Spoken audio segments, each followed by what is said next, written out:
ये ज्योति सिंह के पिता हैं। आज इस पिता को देख करके आंख में आंसू आती है। अपनी बेटी के लिए लड़ रहे हैं कि आज भी बिस्तर पे हैं। पवन सिंह से शादी कैसी हुई थी? सब धोखे के साथ हुआ। धोखा हुआ था। अच्छे गाली गलौज भी करते थे गंदा गंदा कि आज जो इनके साथ बीत रहा है कल वो आपके साथ बीतेगा। जमीन पे बेबस पड़ा एक बीमार और लाचार पिता। बहुत दबाव ये लोग बनाए। अजीत सिंह फिर क्या हुआ शादी के बाद? कैसे इनका रूप आपको दिखा? खुद चाहता उन लोगों से नाचने गाने वालियों से शादी न हो। किसको गाली दे रहे थे? बेटी को। आपकी बेटी को? पवन सिंह का पहले से गर्लफ्रेंड है, ये है वो है। ससुर बाप के समान होता है। पवन सिंह को उन्होंने दामाद माना। भोले भाले गांव के लोग हैं, वो उनके बात पे आ जाते और 20 दिन में शादी हो जाती है। आप लोग बेटिया को न्याय दिलाइए। इसको पढ़ने भी नहीं दिया गया। ये आंसू देखिए। इनको लीवर में प्रॉब्लम है। इनका पेट ऑलरेडी फूल चुका है। नमस्कार, आप देख रहे हैं देशवा न्यूज़, देशवा बिहार झारखंड। मैं आपकी दोस्त, आपकी होस्ट बबीता मिश्रा। हम जहां मौजूद हैं, एक अभागी पत्नी जिसका नाम ज्योति और एक अभागा पिता। मैं अभागा पिता इसलिए कहूँगी कि वो अभागा पिता जिसने अपनी बेटी का कन्यादान किया ये सोच के कि हमारी बेटी सुख से रहेगी, और एक पिता को रोते हुए भी हमने देखा। आज इनकी स्थिति कैसी है ये देखिए, और उन सब पिता को आज आगे आना होगा। ये जो पिता हैं इनको न्याय दिलाने के लिए और इनकी बेटी को न्याय दिलाने के लिए। ये देखिए, आज इनकी तबीयत जो है, इनको लीवर में प्रॉब्लम है। इनका पेट ऑलरेडी फूल चुका है और आज ये बिस्तर पे हैं। ये आप घर देख पा रहे होंगे। ये ज्योति सिंह के पिता हैं। पवन सिंह के पिता तुल्य ससुर हैं। कहते हैं कि जिस तरीके से सासू माँ होती है, ससुर बाप के समान होता है, तो वो यही पिता हैं। और ज्योति सिंह के पिता आज कहीं ना कहीं अपने दर्द के आंसू देखिए।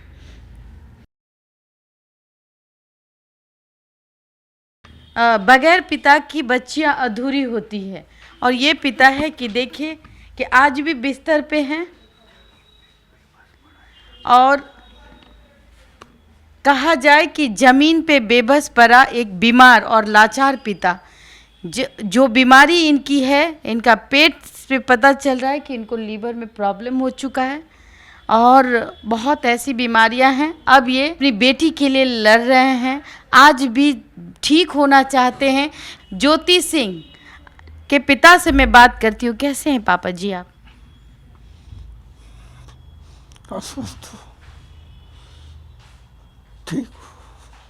ठीक है, तबीयत ठीक है। मैं आपको परेशान नहीं करूँगी। आप ये बताइए पापा जी, क्या हुआ था? पवन सिंह से शादी कैसी हुई थी और कितनी तकलीफ से आज आप जूझ रहे हैं? बस मैं इतना ही जानना चाहती हूँ। ये सब धोखे के साथ हुआ। धोखा हुआ था। कहते हैं कि 20 दिन में आपने शादी कराई। कैसे हुआ था? कैसे आपको छला गया था? तुरंत दरवाजे पे बुलाकर तुरंत पंडित जी लोगों को बुलाकर बैठा लिया गया। हमारी कोई तैयारी ही नहीं थी। तो उनके चाचा ने कहे कि 10 लाख रुपए हम देते तनी अगर पैसा के प्रॉब्लम बा। तो हमने कहा कि तब बात चुभ गई इनको। आपको चुभ गई? 10 लाख रुपए वाली। हम कहें कि आइए अब 20 दिन में। बहुत दबाव ये लोग बनाए हैं। 20 दिन में शादी हो गई। आपको की शादी का जो बरतुवारी आया था वो कौन शख्स थे जो इतने दबाव में आपने शादी कर दी? क्योंकि समाज में होता है कि उकसाने का भी काम होता है। आपको पता था कि पहली पत्नी कहीं ना कहीं पवन सिंह की नहीं है। तो उसके बाद जो आप जिनका जिक्र कर रहे हैं वो कौन थे? अजीत सिंह अजीत सिंह कौन लगते हैं पवन सिंह के? चाचा। चाचा लगते। उन्होंने आपसे क्या कहा जिस पे आप कहीं ना कहीं राजी हो गए? उन्होंने कहा कि पवन अबू पवन नहीं कर रहा गिलराम बाबू, बहुत सुधार बा पवन में, और पहिल का नीलम मर गिला से बहुत सुधर गिल बड़ा। खुद चाहता रन कि उन लोगों से नाचने गाने वालियों से शादी ना हो, नाचने गाली वाले से शादी ना हो। ना हो, एक अच्छी लड़की से हो। अच्छा। तो हम आप लोग से रिक्वेस्ट कर रहे हैं, बाकी और पवन जी के देख ही रहे आप लोग, और चुनाव लड़िए आप लोग, विधायकी लड़िए, पवन मदद तो करे। आपको ख्याली पुलाव बनाने लगे हैं? पुलाव सब। आप तो अच्छे घर से लगते हैं, आपके भी बहुत सारे, आप भी जमींदार फैमिली से कहीं ना कहीं हैं, 10 बीघा ज़मीन है आपका भी। सुना। जी, जो भी है भगवान की दुआ से सही है, और हर बाप चाहता है कि अपनी बेटी की शादी धूमधाम से करे, जी है और आपने किया भी। जी। फिर क्या हुआ शादी के बाद? कैसे इनका रूप आपको दिखा? बेटी हमारी रो रही थी, बॉम्बे लेकर गए लोग ये। बॉम्बे लेके गए थे? पहले तो शादी के बाद भाग गई है, अच्छा अक्षरा की यहाँ चले गए। अच्छा। उसके बाद बॉम्बे ले गए इसको, तो मैं मना, देखो मैनेज करो।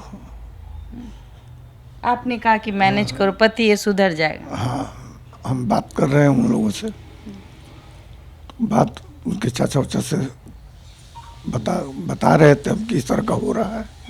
बॉम्बे में टॉर्चर किया जा रहा है, छत से कूदा, सारी शिव जी की पूजा कर रही थी, शिव जी की। अच्छा, गाली गलौज भी करते थे गंदा गंदा? हाँ, तो पवन बोल रहे थे कि सारी शिव जी की पूजा करती। किसको गाली दे रहे थे? बेटी को। आपकी बेटी को? अच्छा। उसके बाद ही रोकर बोली कि पापा आओ ना, तब सही में कूदिए। अच्छा। तब हम गए और जाकर ले आएंगे, अपना रहन सुधारा आके ले जी, हम लेकर चले आए। और जब आपको पता चला कि आप ठगे गए हैं तो कैसा महसूस कर पा रहे थे? और लोगों का कहना था कि आप जानते थे पवन सिंह का पहले से गर्लफ्रेंड है, ये है वो है, ये सही है? नहीं जानते नहीं, थे? अक्षरा तक तो दूर दूर तक नहीं जानते थे। नहीं जानते थे। एक गांव के सामाजिक लोग शायद जो भोजपुरी के नाम से, अश्लीलता के नाम से दूर रहते हैं, कहीं ना कहीं ये पिता हैं और इनकी 3 बेटियां हैं, और वो 3 बेटियों का सम्मान करते हुए किसी की बेटी के बारे में गलत नहीं बोलते, और गांव के लोग अभी भी कहीं ना कहीं जो बेटी के पिता है वो नहीं जाते। और एक पिता बेटी का बोझ, बेटे के बोझ तले दबा होता है। एक गांव का सीधा साधा इंसान, उनको क्या पता कि अक्षरा सिंह कौन है? पवन सिंह को उन्होंने दामाद माना, लेकिन Akshara Singh hero heroine, Bhojpuri hero Bhojpuri heroine क्या होता है नहीं जानते। आज इस पिता को देख करके आंख में आंसू आती है, कोसने का मन करता है समाज को कि आज जो इनके साथ बीत रहा है कल वो आपके साथ बीतेगा। और अभी से आप समझ जाइए कि ऐसे ऐसे चापलूसों से दूर रहिए जो बरतुहारी के नाम पे आते हैं। जो पवन सिंह के चाचा जी ने जाने अनजाने पता नहीं किया, उन्होंने सोचा होगा कि हम पवन सिंह का घर बसा देंगे, नाचने गाने वाले से शादी नहीं होगा, एक सामाजिक बेटी से शादी होगा, और यही कहीं ना कहीं इनके जीवन में, इनके कान में, चूंकि ये भोले भाले गांव के लोग हैं, वो इनके बात पे आ जाते हैं और 20 दिन में शादी हो जाती है। और आज आप रो रहे हैं, क्यों रो रहे हैं? क्यों पिता है आप इसलिए रो रहे हैं? मैं बार बार बोल रहा हूँ, सबसे हाथ जोड़कर आप लोग बेटिया को न्याय दिलाइए। आप लोग हैं, आप लोग चाहेंगे तो बहुत कुछ हो सकता है। बस योगी जी, मोदी जी से क्या कहना चाहेंगे? इसको पढ़ने भी नहीं दिया गया कि नहीं पवन सिंह तुम मेरी बीवी हो, पढ़ोगी, पढ़ने भी लोग नहीं दिए। देखिए आज इनकी स्थिति मैं दिखाना चाहूँगी।